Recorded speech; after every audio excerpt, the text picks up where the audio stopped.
ढूंढते ढूंढते सारी गोपियां कालिंदिहा यमुना किनारे आ गईं और कृष्ण को ढूंढने लगी। बीच में राधा रानी बैठी है और लाखों गोपियां बैठी हैं। गोपी ने ढूंढते ढूंढते एक गीत गाया, बंधो कृष्ण को ढूंढ रही है और ढूंढते ढूंढते कृष्ण कालिंदी यमुना के किनारे आ गई। और कृष्ण जब नहीं मिले तो एक सुंदर गीत गाने लगी, जिसे कहते हैं रास पंचाई अध्याय में। वो गीत है 5 प्राण में, 5 अध्याय है रास पंचाई में और मेरे गोविंद के प्राण हैं। जो रास पंचाई का अध्याय कर ले बंधु, ये प्रमाण है उसके जीवन में काम प्रवेश नहीं कर सकता। आपसे ज्यादा ना हो सके तो रास पंचाई अध्याय के गोपी गीत के 2 श्लोक आप रट लीजिए। YouTube पे आपको उसका शुद्धिकरण भी मिल जाएगा। और खास करके मैं नौजवानों के लिए कहना चाहूंगा, जो युवान अवस्था में है, जो काम में इतना प्रवेश कर रहे हैं बच्चों, बंधु, आप कुछ कर सको ना कर सको, लेकिन गोपी गीत के 2 श्लोकों का पाठ नित्य करो। गोपियों ने गोपी गीत को बड़ा सुंदर भाव से गंगा जमुना जी के किनारे गाया। गोपियां अपने भाव में कह रही हैं, माधव हम दौड़े दौड़े यहाँ आ गए। अगर हमें इसी तरह प्रेम की विरह में जलाना था तो हमें कालिया नाग से क्यों बचाया? अरे हमें कालिया नाग खा जाता तो इससे बेहतर हमें इस विरह में जलना, तड़पना तो नहीं पड़ता। और गोपी गीत का एक श्लोक में कह रही है, प्रणत देहिना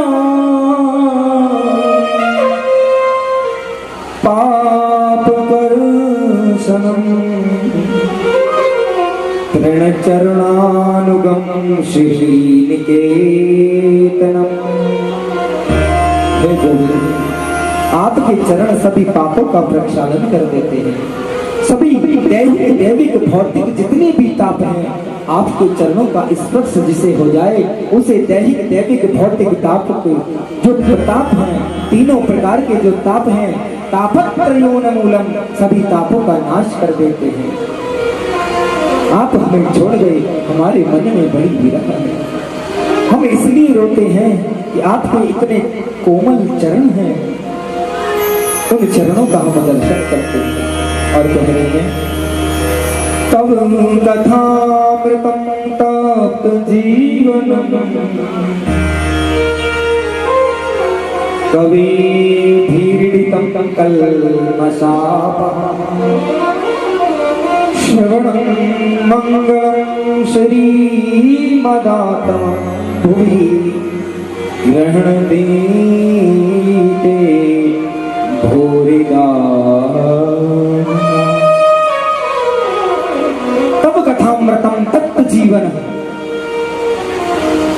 आपकी कथा सभी पापों का प्रक्षालन करती है। आपकी कथा गोविंद हमारे जीवन में अमृत प्रदान करती है। एक बात कहूं, जो हमारे मन की व्यथा को दूर कर दे,